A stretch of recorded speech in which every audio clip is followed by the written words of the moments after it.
Congress party తన మేనిఫెస్టోలో ఉద్యమకారుల కోసం ఏదైతే కార్యాచరణ చెప్పిందో, ఏదైతే వాగ్దానాలు చేసిందో, ఆ వాగ్దానాలను సాధించుకోవడం మాత్రమే ఏకైక లక్ష్యంగా ఈ రౌండ్ టేబుల్ సమావేశాన్ని ఏర్పాటు చేసుకుంది. మరి ఏం జరుగుతుంది? ఏం చేసింది కాంగ్రెస్ పార్టీ? మనందరం పెట్టినటువంటి ఒత్తిడితోని ఒక కమిటీ వేసింది. ఇవాళ కేకే కమిటీ అనగానే అందరూ కాలయాపన కమిటీ అంటున్నారు. నేనేమంటా అంటే ఆ కాలయాపన కమిటీకి కాయకల్ప చికిత్స ఇవ్వాలి అంటున్నాను. కాయకల్ప చికిత్స చేస్తే మాత్రమే ఖచ్చితంగా మనకంటూ రిజల్ట్ వస్తుంది. మరి కాయకల్ప చికిత్స ఎట్లా చేయాలి తెలుసు కదా మీకు. ఏం చేస్తారో కాయకల్ప అంటే బొక్కకు నీళ్ళు వస్తారు అన్నట్టు. అట్లా అయితేనే సెట్ అవుతారు వాళ్ళు, లేకపోతే ఏం కాదు. అది ఇట్లాంటి మేధోమదనం జరగాలి.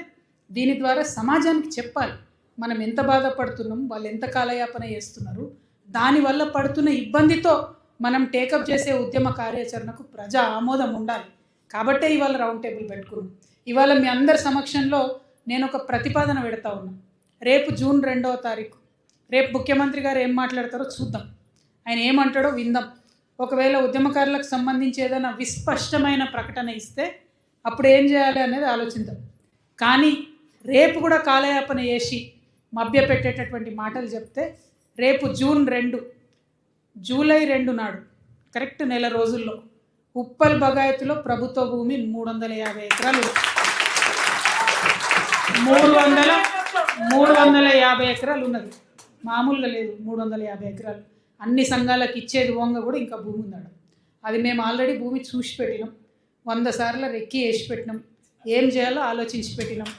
సో జూలై ఒక నెల సమయం ఇద్దాం. మీరందరూ ఒప్పుకుంటే నెల సమయం ఇచ్చి డేట్ పెట్టుకొని, మన తెలంగాణలోకి ఉన్న అలవాటు ఏంది, బాజాప్తా చెప్పి చేస్తాం. దొంగ నాటకాలు చేయం, వెనక మాటలు మాట్లాడతాం. ఆనాడు మిలియన్ మార్చ్ అప్పుడు కూడా డేట్ పెట్టినాం, టైం పెట్టినాం, ఈ గల్లీ ఈ చౌరస్తా ఇక్కడ అని చెప్పి మిలియన్ మార్చ్ చేసినాం. అట్లనే రేపు ముఖ్యమంత్రి గారు విఫలమైతే జూలై 2వ తారీఖు ఉప్పల్ బగాయత్ కాడ లక్షలాది మంది ఉద్యమకారులం వచ్చి అక్కడనే కూర్చుంటాం, ముగ్గు పోసుకుంటాం, వంట వార్పు చేసుకుంటాం, ఎన్ని దినాలైతే అన్ని దినాలుగా కూర్చుంటాం. సచ్చినట్టు వాళ్ళు పట్టాలు ఇచ్చి బయటికి పంపాలి తప్పితే పుట్టిగా కాదు. మరి సిద్ధమైన ఉద్యమకారులను పక్క ముచ్చట్నా ఒప్పుకుంటూరా? వచ్చుడేనా అందరు? July 2 done. సో ముఖ్యమంత్రి గారికి మీ అందరి పక్షాన మేము విస్పష్టంగా ఒక హెచ్చరిక చేస్తూ ఉన్నాం. రేపు మీరు ఉద్యమకారుల పక్షాన నిర్దిష్టమైన ప్రకటన ఇవ్వాలి. 250 గజాలు ఎంతమందికి ఇస్తారు, ఎప్పటి లోపల డెడ్ లైన్ పెట్టి అనౌన్స్ చేస్తారు. ఈ కమిటీలు కాదు, మీ పోలీస్ శాఖను పిలుచుకోండి, మీ డీజీపీని పిలుచుకోండి, అన్ని ఊర్లలో ఉన్నటువంటి పాత కేసుల వివరాలు తెప్పించుకోండి. కేసులు ఉన్న వాళ్ళకే ఇవ్వండి మొదటి దఫా, తర్వాత సెకండ్ ఐడెంటిఫై చేయండి, మాకు ఇబ్బంది లేదు. మొదలు పెట్టండి, మొదటి అడుగు వేయండి, ఆ తర్వాత ముందుకు పోదాం. అంటే చాలా మందికి ఏమైందంటే కేసులు పెట్టి మధ్యలో తీసేసారు. కొన్ని బీఆర్ఎస్ ప్రభుత్వం ఉన్నప్పుడు తీసేసింది. ఈ మధ్య కాలంలో కాంగ్రెస్ పార్టీ మోసపూరితంగా మరికొన్ని తీసింది. దానికి ఎగ్జాంపుల్ మా అనిలన్ననే. ఎందుకంటే కేసు ఉంటే ఈయనకు 250 గజాలు ఇవ్వాల్సి వస్తుందని తీసేసారు. అట్లా కుదరదు, తొండి వ్యాపారం కుదరదు ఇక్కడ. ఇది తొండి వేసుడు కుదరదు. కేసు ఎవరి మీద అయితే తెలంగాణ ఉద్యమ సందర్భంగా జరిగిందో ఆ కేసులు ఆన్ రికార్డు ఉంటాయి అన్నీ కూడా. వాటన్నిటిని తీసుకొని ఇమీడియట్గా ఫస్ట్ దఫా వాళ్ళకి ఇచ్చేసేయండి 250. ఆ తర్వాత నెక్స్ట్ దఫాగా మీరు ఎట్లా ఐడెంటిఫై చేస్తారు, ఏం కార్యాచరణ తీసుకుంటారు ప్రకటించండి. ఆ ప్రకటన మాత్రం రేపు ముఖ్యమంత్రి గారి దగ్గర నుంచి రావాలి.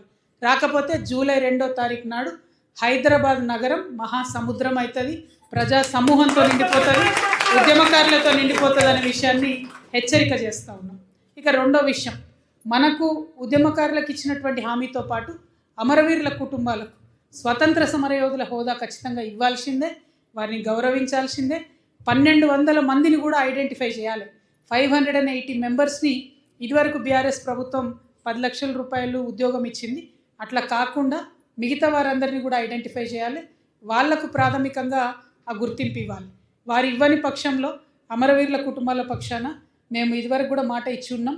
టీఆర్ఎస్ ప్రభుత్వం వచ్చిన తర్వాత ₹1 కోటి ఇచ్చి ఖచ్చితంగా స్వాతంత్ర సమరయోధుల హోదా ఇచ్చి వారిని గౌరవించుకుంటాం. ఇక 1969లో ఉద్యమం చేసినటువంటి వారు అనేక మంది ఉన్నారు.